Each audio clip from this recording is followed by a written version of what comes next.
now for our Head of State keynote address. And our next speaker currently serves as the President of Armenia. He's also a noted physicist, scientist, and author, having recently written a book about global risks of quantum behavior.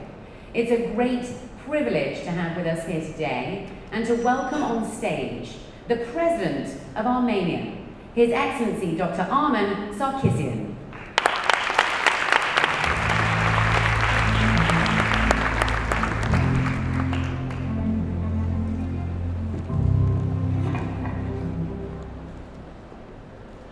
Mr. Minister, Excellencies, dear friends, ladies and gentlemen, it's a great honor for me and pleasure indeed to be present here today and to speak to this conference.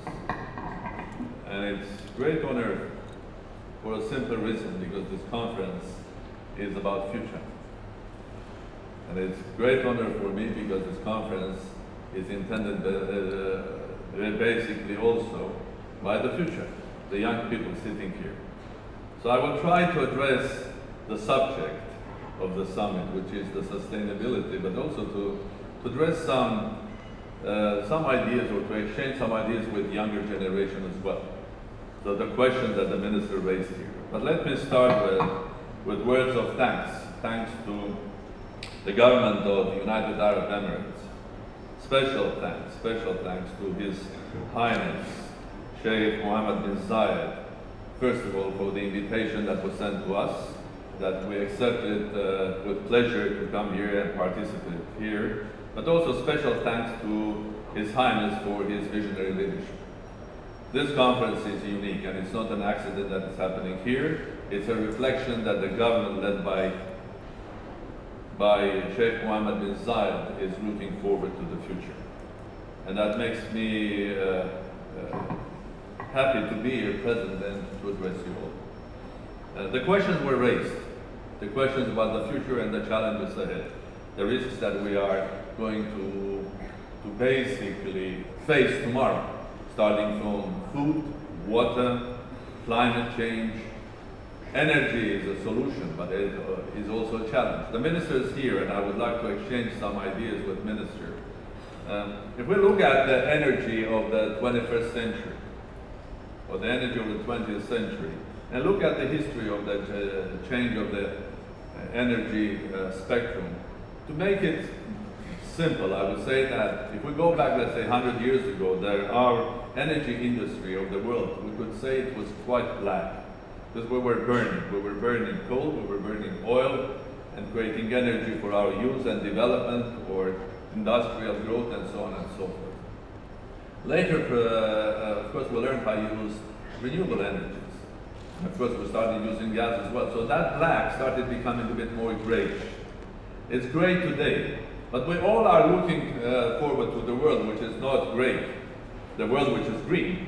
But from the gray today to the green tomorrow, there is a lot of time and hard work and also effort and development that we need to exercise here. Of course, including renewable energies. And of course, including also nuclear as well. One remark which is important here, because everybody speaks about climate change. I would like to make a note that we have to be very careful looking and discussing not only climate change, but also the impact on nature.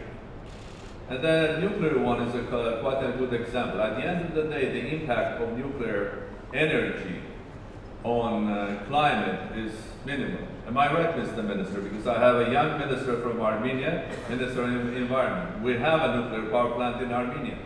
So the impact of the nuclear power plant on the climate is minimal. But it creates spent nuclear fuel, and it creates also nuclear waste. At the end of the day, we have to manage it, because the nuclear fuel that we are using, we're using just a couple of percentage of the energy of that nuclear fuel. It's a valuable asset. Either we have to neutralize it, so spend another energy to neutralize it, or we have to store it for the future generations to be used again. But the second thing is the nuclear waste, which is the contaminated dirt, which is radioactive.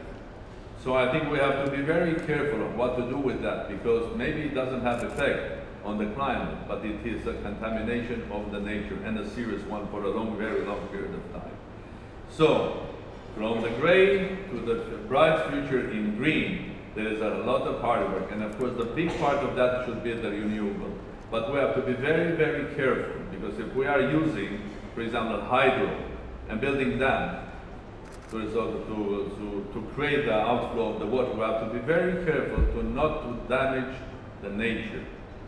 When we are using wind, I think I'm sure a lot of you have seen this seas of wind farms. At the end of the day, somehow we are directly and indirectly harming the nature as well, because the biological life, the natural life under these winds doesn't have the right environment to exist and to develop.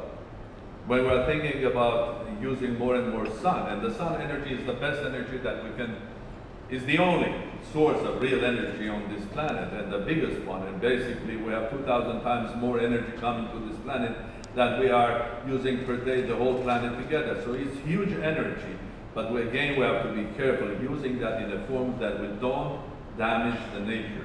Because even the solar panels which are created from specific materials should be not damaging the nature. But I think it's enough about the problems. Let me speak about the advantages and where we are today. I will focus on two issues. Make probably some small comment about Armenia, because probably you will think what I do think about Armenia. And of course I will address some small advice to the younger generation. First of all, 2 points that I want to make. Point number one about globalization, because that's very important in our lives. I think for a couple of decades we were speaking about globalization. To make it simple as a model, what is today's globalization? Probably started the whole impact of globalization after the fall of the Berlin Wall, where the walls between East and West, the walls between ideologies was destroyed. The second impact was when the world recognized there is one important path to the future, and that's the capitalistic way of managing. So it is the way of free and liberal market and development. That had created international institutions very actively, like the World Trade Organization, intergovernmental relations, and at the end of the day, what happens, there is a huge flow of jobs, energy and money from the west to the east, and the production that will be starting some, instead of United States, in China or in Vietnam or India, and the world started becoming global market and global production site. But most important is the third important one is that years ago, different parts of the world were connected with each other with connectivity lines, telephone lines. But with the time, fiber optics started coming, and then eventually, if you look at the world today, it's a small globe with a huge network of nerves, which is the fiber optic, which is the fiber optic on ground and also submarine, that is connecting the whole world together. So that gave a boost to the global connectivity. So this globe is interconnected. So it looks very natural today to make a telephone from here to California or to Australia, and to real-time face or discuss, and it looks very natural, but it was not there 20, 30 years ago. And the issue there was the globalization, the technical globalization of it. Now people speak about that the globalization is stopping because there are new barriers between different states. I would like to make a statement here that globalization will not stop, and it's not stopping. For a simple reason. Yes, the globalization started as a macro process on the highest level in the intergovernmental relations, agreements, tariffs, and so on and so forth. But it has gone so far, like a nuclear fusion process. It has started, and there's no way that we can start it because it has gone to the micro level of it. So I would call it that this is a globalization on the level of quantum. So even if we put some barriers here, there is no way that we can stop the flow of ideas. We can now stop the flow of startups, which are the new engine of the new industry in the world. And there is no way that businessmen or young generation from China, from India, from United States, Europe, Russia, Middle East will not continue communicating and developing further the globalization. So maybe on the macro level, you can start creating some barriers. Maybe you can slow down or put a barrier on trade on steel or cars or other services. But generally, the new tendency, the new industry, the IT industry, the AI industry, all the new technology industries will never stop. It's a chain reaction. So there is a global, quantum, globalization, unstoppable. So the globalization is on. And that's the future of the next generation. That's why I wanted to make this point clear. The second point that I want to speak is about the Industrial Revolution. We have seen, if we look at the history, I'm not going to give a lecture on the history, but they had fantastic impact on our development, starting again with energy, how to make burn coal into vapor and the vapor into dynamic process, movement, and the movement becomes a logistics, a train that have created huge industry, push the capitalism forward. Let's forget about the history, but let's go back only 100 years ago. 100 years ago, something dramatic happened. Around 100 years ago, dramatic happened on this planet, which was the huge developments that happened in physics.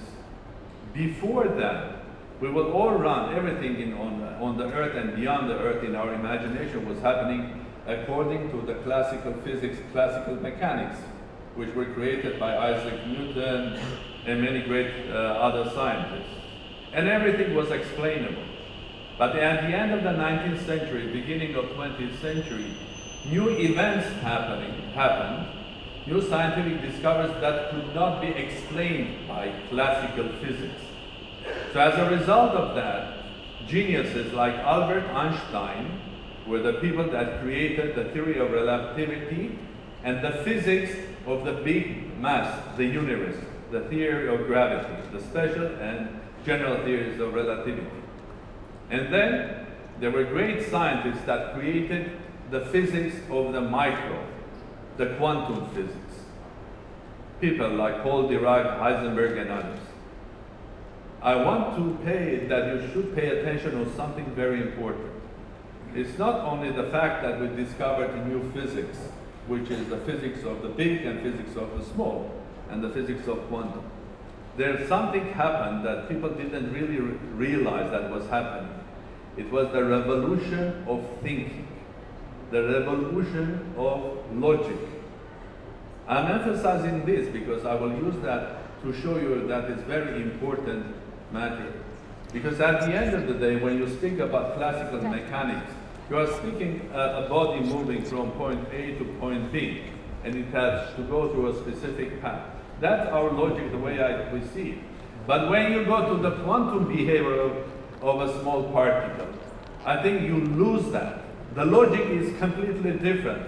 There is no path. If you try to fix a particle, you will lose where it should go. If you try to fix the velocity, you will lose the particle where the particle is, and that's natural. So what you can talk about is not the place of the particle, not the path, but probability of this particle with this velocity and with this coordinates be here and with that sort of a velocity. It's a completely different logic of reality. Okay? That's very important. So these geniuses have looked at the reality and have changed, revolutionized the whole logic of thinking, looking at the thing. Because initially scientists were frightened because everything was illogical.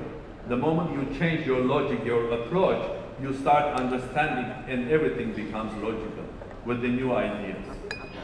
That's a very important issue in the revolution of science. Now, the second point I want to make on revolution, industrial revolution, is that today what we are seeing is not the fourth industrial revolution. I would describe it differently.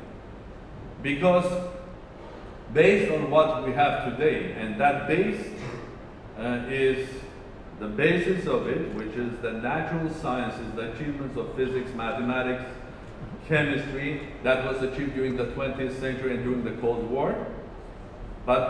And some synergies initially between different sciences, biology, physics, chemistry, space, communications. But now what we have acceleration. And the core of that acceleration is artificial intelligence. Why? Because at the end of the day, any research, any result is about data and how do you manage the data. And look what we are facing today.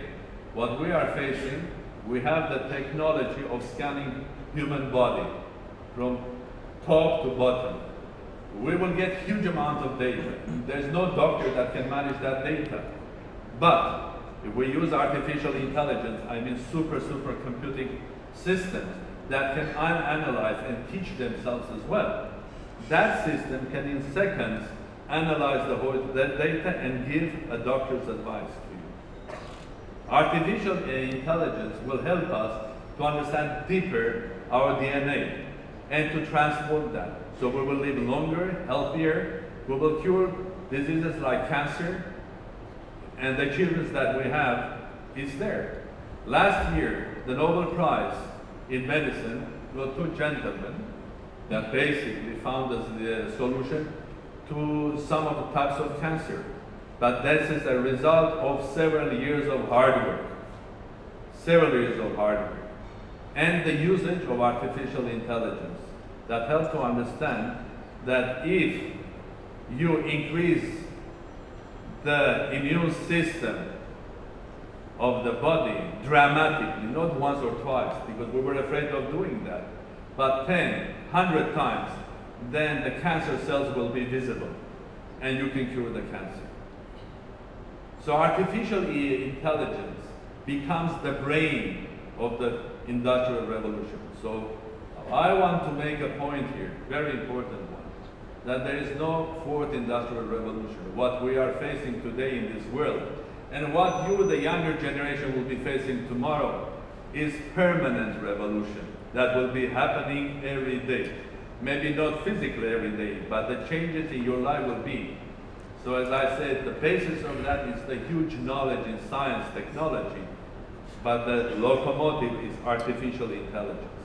So those countries or those companies who are investing in artificial intelligence are on the right path, because artificial intelligence, together with knowledge that we have, is going to change dramatically this world.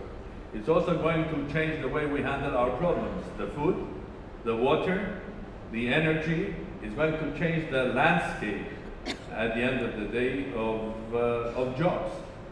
Because as I described you, the job of the doctor will be much different because the artificial intelligence will advise the doctor.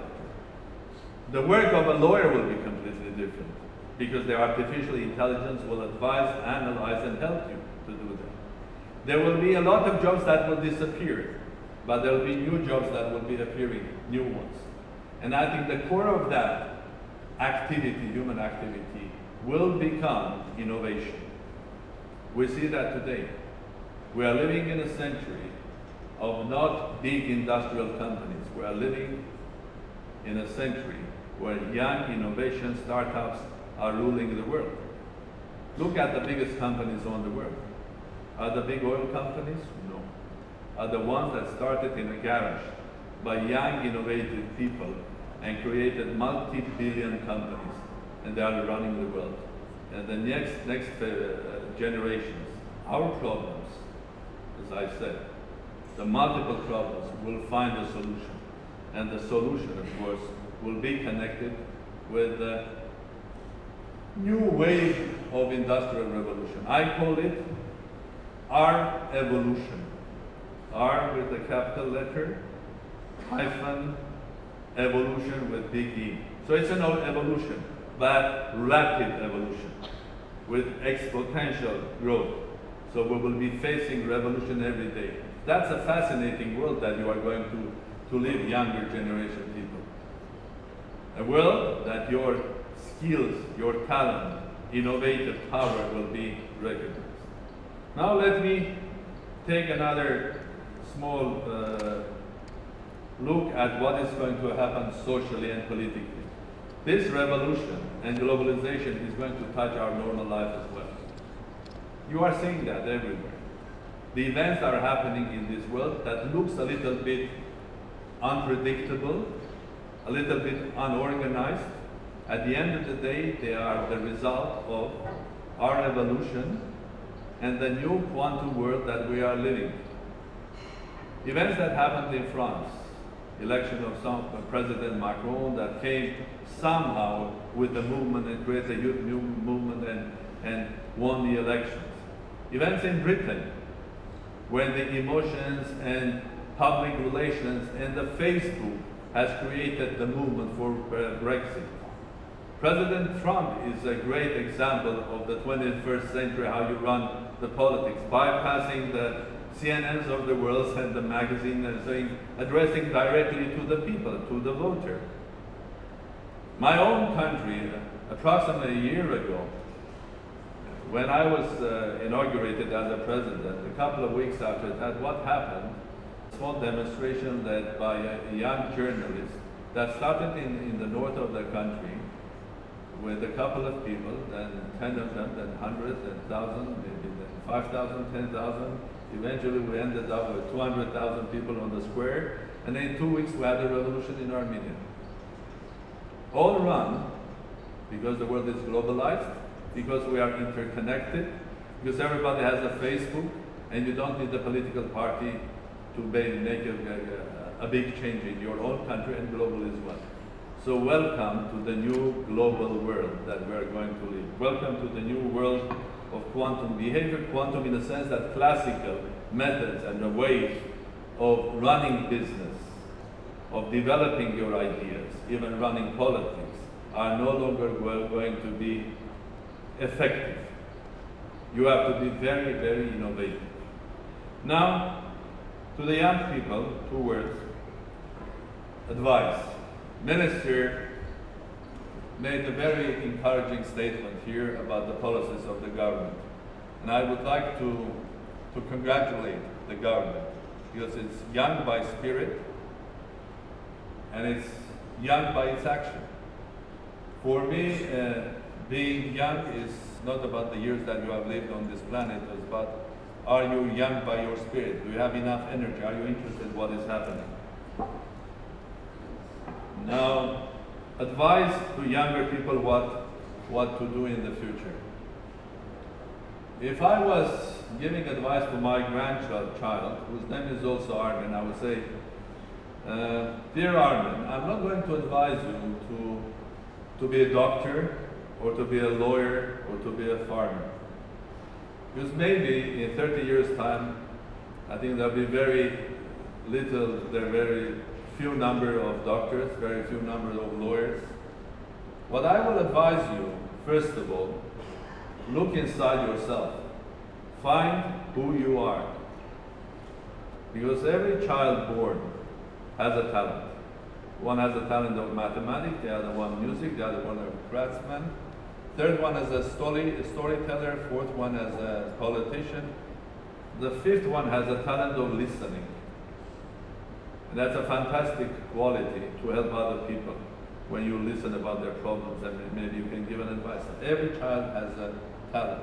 So the idea is not what to become. The idea is to discover who you are. That's the first advice to you. The second thing I will advise small Armén is, dear Armén, find a mission in your life. If you have a talent in music, you have to have a mission to become the best violin player. Or you have a talent to be a politician, you have to have a mission in politics. Or you have engineer, you want to become the best guy to create something very useful. Find a mission in your life, not a job, but a mission that you are passionate. That is a part of you. And these two have to be in harmony. Because if I have a passion of music, but I don't have the talent, then I'll have a small conflict for years and years. So I have to find the talent and the passion or the mission. The third thing, think about your life in a 21st century way. Think about your life as a startup. So you have to create your own startup, which is called Startup Armend, small arm. So it's like an application, you push on it. What is that what the startup has to do? So create yourself as a professional, as someone that has the ability of creating. And of course, don't forget that it is hard work, that you have to work very hard. Don't forget there are historic values of your nation, of your family. And don't forget that you, in order to achieve something, you have to stay young all your life. Remember that being young is not about the years that you lived on this planet. It's just a matter of your soul. If you learn something new every day, like a child learns something new every day, then you are young. If you are 80 years old and you are learning something, you are excited with the world, you are making plans for the future, then you are young.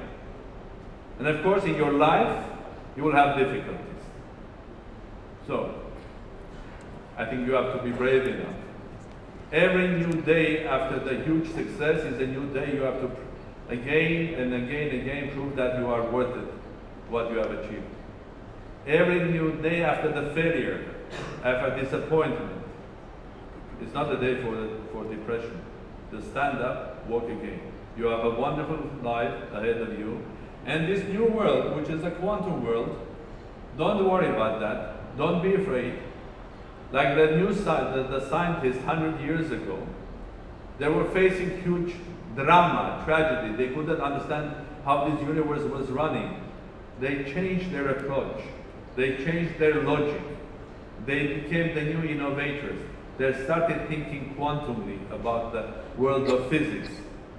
They achieved, they understood, and everything became harmonized and clear how the universe works. Look at your life at the 21st century, at industry, business, politics, from the point of view of innovator. Rediscover this world. The logic will be different. This world, 21st century, is a quantum world. It's not the classical world of the 20th. But if you understand how it works, you will be in harmony and you'll be successful. So good luck. And good luck to all of you. I'm wishing you are, somehow I'm jealous. I would love to be 15, 20-year-old like you, because the life ahead will have a lot of challenges. The food, the water, the energy, the climate. But the solutions are there. And the solutions are here and here. Good luck.